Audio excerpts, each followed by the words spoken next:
प्रादेशिक समाचार एकांश भोपाल से प्रस्तुत है सागर जिले की चिट्ठी। आलेख विनोद आर्य, वाचन स्वर धारणा सचदेव। केंद्र सरकार की महत्वाकांक्षी स्मार्ट सिटी योजना के तहत स्मार्ट सिटी के लिए चयनित सागर में अब कार्य दिखने लगे हैं। पिछले दिनों मुख्य सचिव इकबाल सिंह बैस ने सागर के स्मार्ट सिटी के निर्माण कार्यों की वीडियो कॉन्फ्रेंसिंग के माध्यम से समीक्षा की। समीक्षा में मुख्य सचिव श्री बैस ने निर्देश दिए कि स्मार्ट सिटी के समस्त निर्माण कार्य समय सीमा में पूर्ण करें। विगत 15 अगस्त की स्थिति में 18 प्रोजेक्ट का काम पूरा हो चुका है, जिनकी कुल लागत 95.32 करोड़ रुपए है। कुल 28 परियोजनाओं का काम जारी है, जिनकी लागत 427.22 करोड़ रुपए है।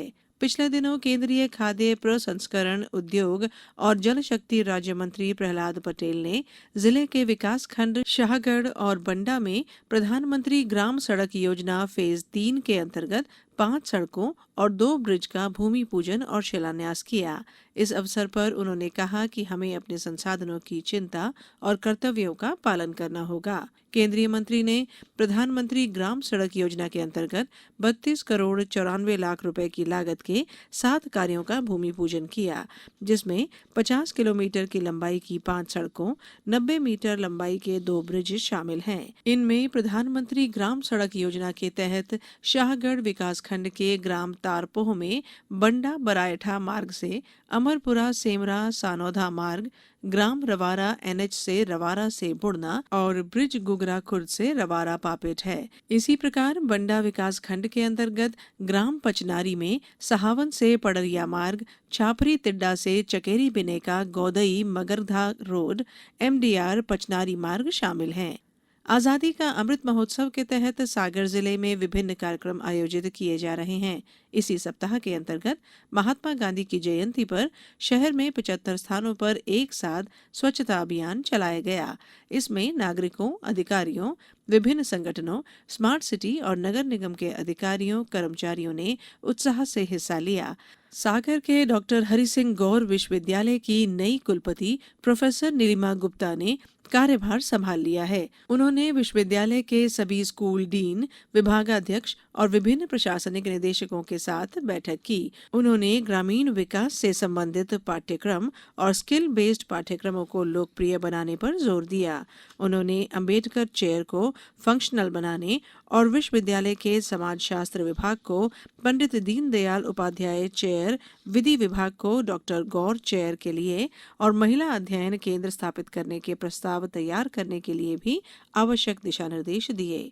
पिछले दिनों उच्च शिक्षा मंत्री डॉक्टर मोहन यादव ने राष्ट्रीय शिक्षा नीति पर आयोजित 1 दिवसीय संभाग स्तरीय कार्यशाला में कहा कि आने वाले समय में हमारे महाविद्यालय विश्वविद्यालय के रूप में जाने जाएंगे, जो अपना सिलेबस स्वयं बनाएंगे और अपनी डिग्री देंगे। नई राष्ट्रीय शिक्षा नीति से इसमें अमूलचूल परिवर्तन आएगा। उन्होंने कहा कि अब इंजीनियरिंग और मेडिकल की पढ़ाई हिंदी में भी होगी। डॉक्टर हरि सिंह गौर विश्वविद्यालय के संचार और पत्रकारिता विभाग को सामुदायिक रेडियो स्टेशन गौर वाणी संचालित करने की स्वीकृति मिल गई है। भारत सरकार के संचार मंत्रालय ने स्टेशन की फ्रीक्वेंसी आवंटित कर दी है। कुछ अन्य औपचारिकताओं के बाद इस रेडियो स्टेशन से प्रसारण आरंभ हो जाएगा।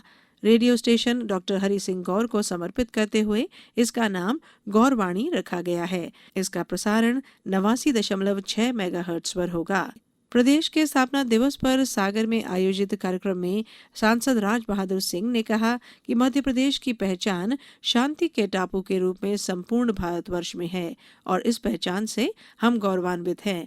इसके लिए चाहे पौधारोपण हो, गरीबों की वृद्धों की सेवा हो, बच्चों की शिक्षा हो, हमें किसी न किसी क्षेत्र में कार्य कर सहयोग करना होगा। विधायक शैलेंद्र जैन ने कहा कि मध्य प्रदेश अब विकसित राज्य की श्रेणी में शामिल हो गया है।